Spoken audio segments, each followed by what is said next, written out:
around the game for a while. You actually grew up in Mount Vernon with Heavy D. Are there any Heavy D stories you'd like to share? Yes, a couple of them. Some of you may remember that Heavy D's DJ was DJ Eddie F.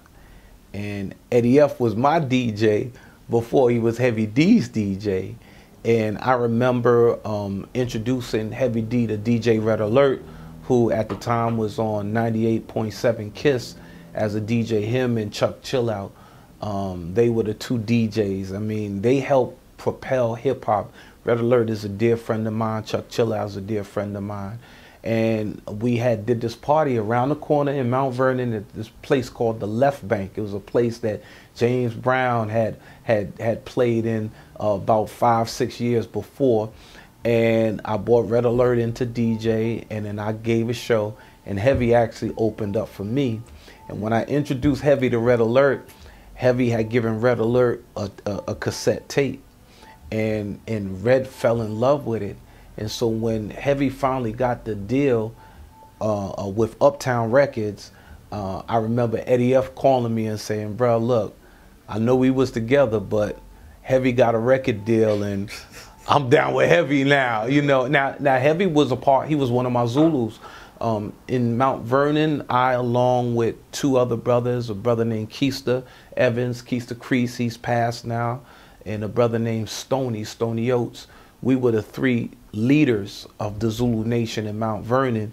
And in the early 80s, we had about 200 Zulus under our wing. And Heavy D was one of our Zulu brothers. And so I felt some type of way that he took my DJ, and Heavy is a little younger than me. So all of the brothers his age, you know, embraced him because, again, hip hop's changing. You know, though I had made records, my records had regional appeal. He had a national appeal. And so I used to feel very affected and neglected by his success because I felt that I had a part of it. Hell, he had my DJ, and I had introduced him to Red, and Red blew him up in New York. He was very talented, not taken away from his talent. So my Heavy D memory is this. For years I would talk about Heavy D because I was very frustrated. I was jealous. I was envious. And I heard Minister Farrakhan, he did a message, and he says that when you're envious and jealous at your brother, you really hate God. And that took me for a loop. And he said, because it is Almighty God Allah that gives someone success. It's Almighty God Allah that gives someone access to his favor. It's Almighty God Allah that gives someone their talent. So when you see someone who is developing what God has given them, who are you to be jealous at what God gave them? And that made me automatically think about how I was feeling and verbalizing myself towards Heavy. So I wanted to apologize to him. So now he's always on tour, so I didn't have the opportunity. So one day I saw him on 5th Street, right off of 3rd Avenue. He was on a motorcycle, and I seen him, and I stopped him. And I said, "Brother, I just want to apologize to you, man." I said, "You probably heard, I've been talking about you." And I told him why. I was jealous. I felt that I should have been included on some of the guest appearances, or should have went on tour like you was bringing on tour. But I said, "Yo, brother, I'm happy for your success." And I said, "Please forgive me."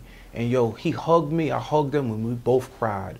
That was my most beautiful, most memorable memory of Heavy D, because he allowed me to get that burden off of my chest, that jealousy, that haterade, you know, before that term was popularized.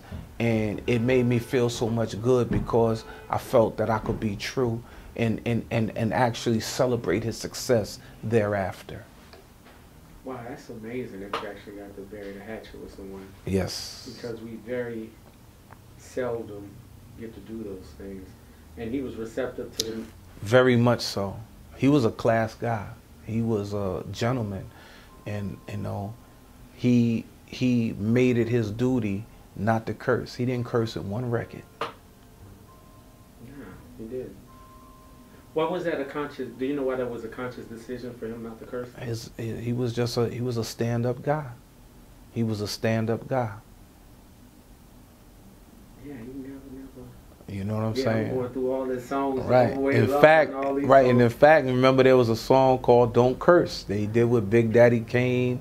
I think Pooba was on there. CL might have been on there. It's called "Don't Curse." Check it out. Okay, yeah, I got it.